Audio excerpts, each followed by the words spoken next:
Hi Stampers, Diane Evans here from stampingwithdiane.com. If you are, this is your first time coming to my studio or my YouTube channel, welcome. And if it is your first time, make sure that you do subscribe to my YouTube channel, and you can do that right down below. And there's a bell by that, and you'll get notified every time I upload a new video. So today what I want to do is I want to show you a thank you card that I'm sending out to all my customers for their January orders. And this is a very simple card, but it has a technique that just kind of gives a real pow to the card, and I hope that you're going to like it. We are using the Sand and Sea suite, or parts of it. This stamp set has beautiful sentiments on it, but unfortunately it doesn't have a thank you on there that I need. But it also has dies that go with it in this suite, and this embossing folder. And it's this embossing folder that is the highlight of this whole particular card that I'm doing today. So I'll show you the card that we're doing, and then I'll show you how we're doing it.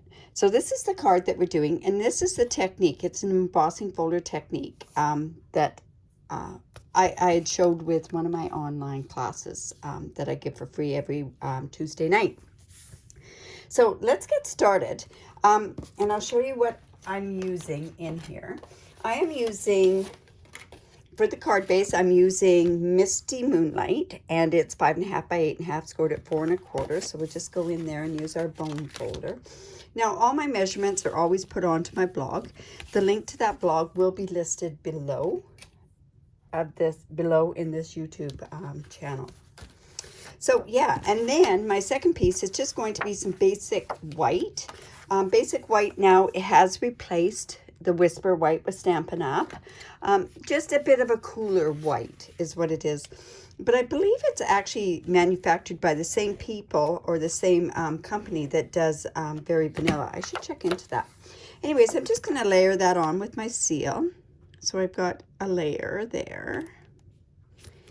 And then this is the part that we're going to work on now. So what I'm going to do is I just take the embossing folder. This is a 3D one, so it's a bit thicker. You're going to need to use that other plate. And all you're going to do is on the side that it says Stampin' Up, you are going to take your ink brayer. Now this is soft sea foam, so I'm also using soft sea foam ink. And I've just re-inked this up, so hopefully this works really, really good. So on that side that's on there, I'm just going in and I'm going to brayer this on here. And this, it's a water-based ink, so it comes off of your embossing folders very, very easily. You can always tell which one that this should go on. And the one that it should always go on is the one where it's indented. And then all we're going to do is I'm just coming in with this here. And I have to use my big cut and emboss. So I'm just actually, I've already done that for you, but I'll run that through and that'll be ready for another card that I've done. So just by brayering that and running that through the embossing folder, that's what you get. Isn't that beautiful?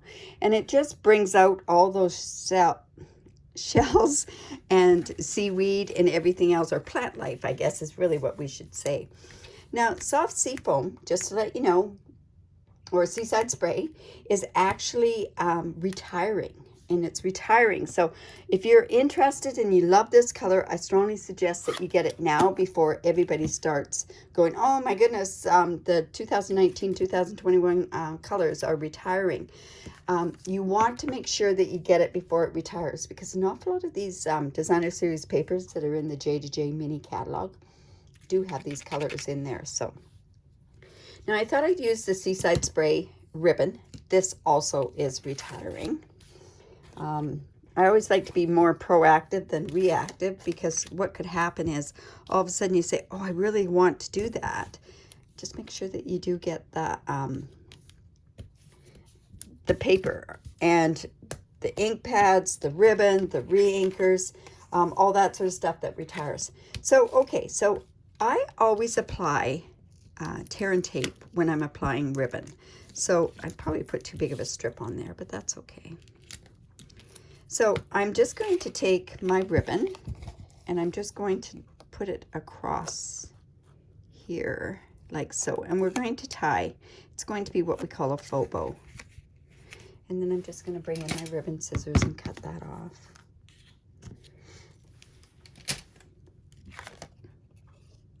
Go. Now, to make sure that this ribbon is secure, this is one tip that I always try to give everybody, is make sure that you put the tear and tape over top of it. And I put it usually in the same spot. And I don't take that tear and tape off. I just leave it on the back. But in that way, this is not going to come off. Trust me, it will not come off. Now, because this is an embossed and I want to put it onto this piece here, I am using my Tombow glue. Now, it did work. I had my Tombow glue where it was upright, and usually when it's upright, it needs to be primed again. So, but it's okay, it worked. All right, so I'm just going to go ahead and I'm going to layer that onto this card base. Now, the reason I use the glue on there is because it has deeper indents because of the embossing, and this way it's going to stick down to your card. Okay. See how quickly this is coming together? It's coming, like it's very, very quick. Now, to do a faux bow, I'm just going back in with my Seaside Spray metallic ribbon, and I'm just going to tie a knot. And the key to bows and anything like this is tight knot. And I probably could have gotten that a little closer so I didn't waste so much, but you know, it's not too bad. And then we're just going to go in and trim that off there as well. So how quick was that with the ribbon? So basically, we've almost got the card put together. So then I have a layer, and my goodness, I hope I still have this. I have a basic white that I've cut from my Stitch So Sweetly dies. These ones right here. And now what I want to do is I'm going to put that on there. And you know what? I have that here. Here we go. Now, I want to put the thanks on there. And the thanks that I'm actually using, I tried so many different fonts and different stuff, and I couldn't find the perfect thanks that I wanted. So I finally came up with the Mini Mates, and just this plain thanks from this Mini Mates is going to work, and I'm happy with that. So what I like to do a lot of times when I'm doing this, especially if I'm using like a clear mount stamp, I like to stamp first and then cut. So I'm just going in with my embossing buddy. Like I say, this is a retired item. You can make your own. Use baby socks, infant socks from the dollar store, and fill it with baking soda, baking powder. No, sorry, cornstarch, and then it'll work. Oh my goodness, I'd really have you baking it up a storm, that's for sure. Oh. Okay, so I'm just going in with my Versamark, and I'm just going to stamp thanks. And we're going to use, now I don't have to worry about getting this centered because I'm stamping then cutting. And then I'm just going to dip this into my white embossing powder. Just making sure it looks like I got a bit of a halo. Now I do usually just go in with a brush, and I'll just take that off before I heat set it. Oops.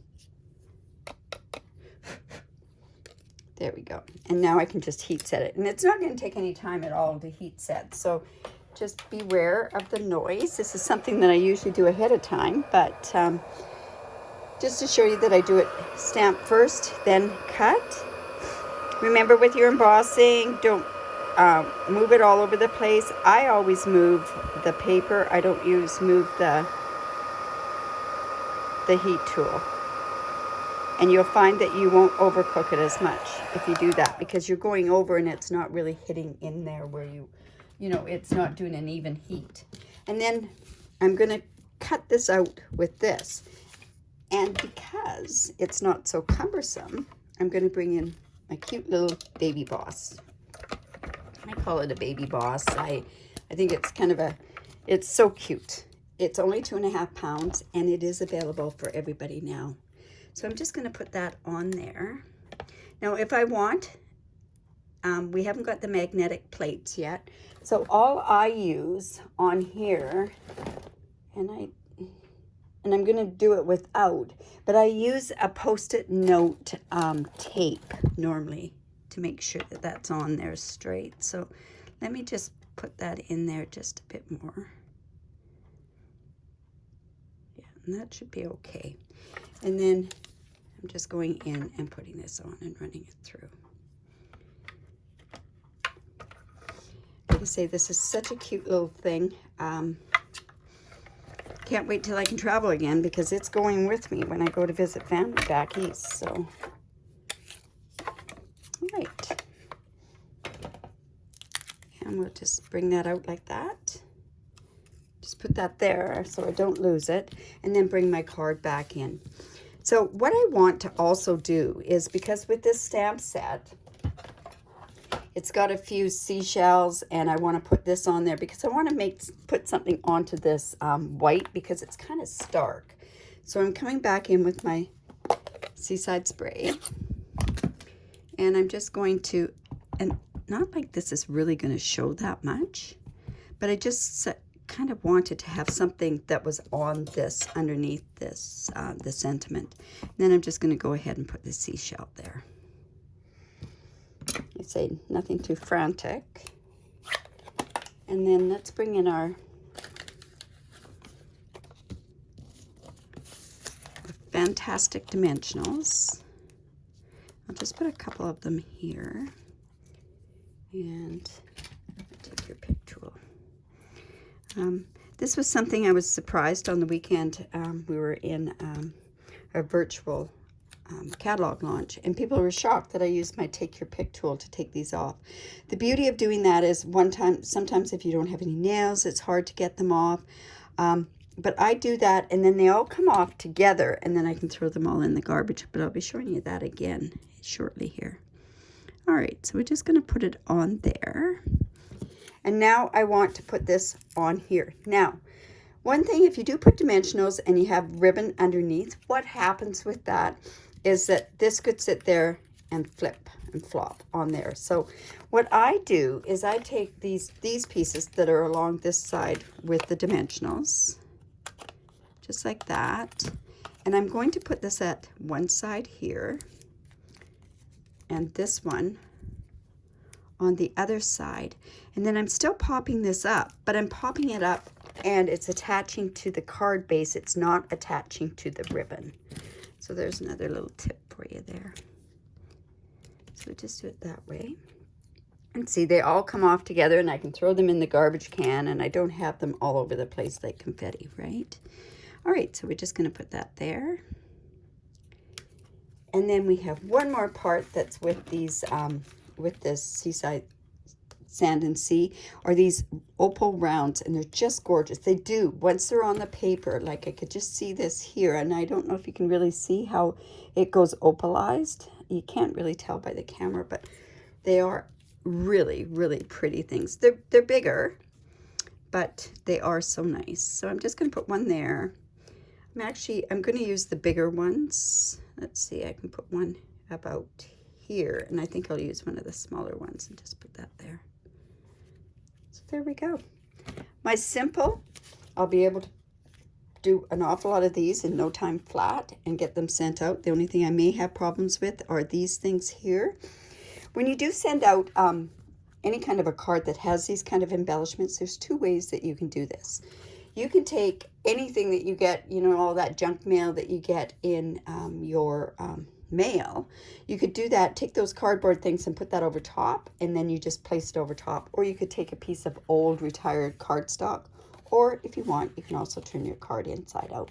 That tends to wreck the back of the card here, but at least you've got that. So I hope you enjoyed that.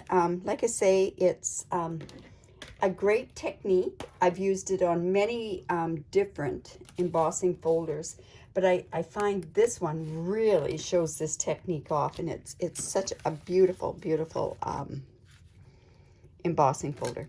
So like I say, leave a comment, give me the thumbs up. If you have any questions, ask the questions down below. I do go into my YouTube channel.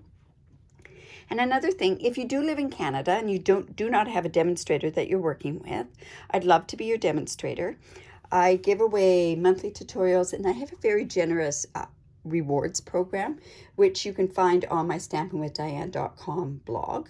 But also, if you use this host code, like I say, I send out tutorials, and I'm embarking on another tutorial group, so I'm kind of excited about that one as well, because very, very talented stampers in that group. So have a great day. I hope you enjoyed doing that. Bye for now.